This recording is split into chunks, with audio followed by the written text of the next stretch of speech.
In this video, we get to talk to you about oral sex. What? Say what? Yes, we get to talk about oral sex because it's a very taboo subject. And we're gonna talk about some hang-ups that couples have inside of marriage. So we are Casey and Megan Caston, co-founders of Marriage 365, which is a nonprofit dedicating to help us connect through a variety of online resources. Yeah, and so when we talk about oral sex, I think everybody's asking and no one's talking about it. But there's a lot of noise that goes into a conversation about specifically even oral sex, mainly because of this. So first of all, we live in an over-sexualized culture. So that's why I would probably say don't Google oral sex because you will get that on the internet. You don't know what you're going to get, actually. So, we use sex to sell products and movies, and so it's tainted our view about that. Plus, how did your parents talk about it? Or did they not talk about it? That plays a role. Early sexual experiences, any kind of exposure to pornography. I even think religious circles, if you come from a highly religious circles where, they shamed sex or, those purity conferences, which is probably like the comment or the message was, why would you do that? Yeah. Why would you give yourself away? So that plays a role into conversations about sex, but then oral sex kind of has this dirty taint to it. It really does. I think a lot of people think that it's really fun and exciting and awesome, and a lot of people think that it's bad, naughty, and only dirty girls and guys do it. Yeah. So we're going to kind of talk about some common hang-ups. First is this: smells, taste, and hair. Self-explanatory. Self-explanatory. A lot of you have very sensitive noses. A lot of you have very sensitive taste buds, maybe even a gag reflex. And many of you, hair is a preference. Some people love hair. Some people do not like hair. That's right. So all these things, you got to talk about it. It's most of it's preference. Yes. Yes.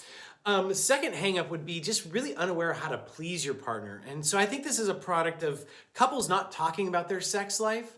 So they don't know, and they're left with some assumptions like, hey, if it's true love, you should just know how to love me the right way. I think a lot of women are guilty of that. Yeah. Like, my man should just know how to please me, but we are each other's coaches. Yes. And I think for women, our bodies are very complicated. They change often.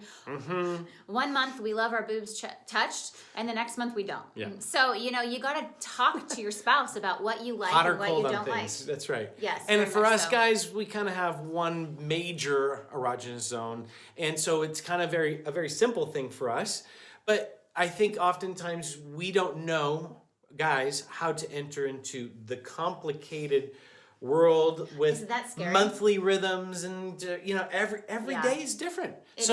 But that's not true for guys. So I think there needs to be an initiating, like, hey, can you share with me what you like? And there needs to be some willingness to share that information. Of course, we call that naked conversations. Yes, exactly. And the last hang up is really about not being able to relax. And for women, a lot of times we're afraid our kids are going to hear us. We're afraid, there's a lot of things we're afraid of. And I think men also have a lot of things, but not being able to relax oftentimes comes from an emotional issue in the marriage, right? And I think if we have issues in our marriage, we bring them into the bedroom, whether we want them to be there or not. And it's hard for us to relax. If we're not connected, we're not going to be up and open for oral sex. Yep. And I also think that there's a physical component where, physically we just need to unwind and take a shower and wipe off our day so that we can just be present and in the moment sexually. Yeah. So we actually did a webcast on this topic. Oh, yes. A whole half an hour of us talking. Dive. A whole half an hour of us talking about oral sex. Yes. Good and times. in it, we actually give the number one tip on how to give the best oral sex. And now let me tell you why oral sex, we believe, is the best sex. There is something beautiful about being significant in your partner's life, that when you are giving oral sex, you get to see the fruits of your impact by their physical expression of joy and pleasure.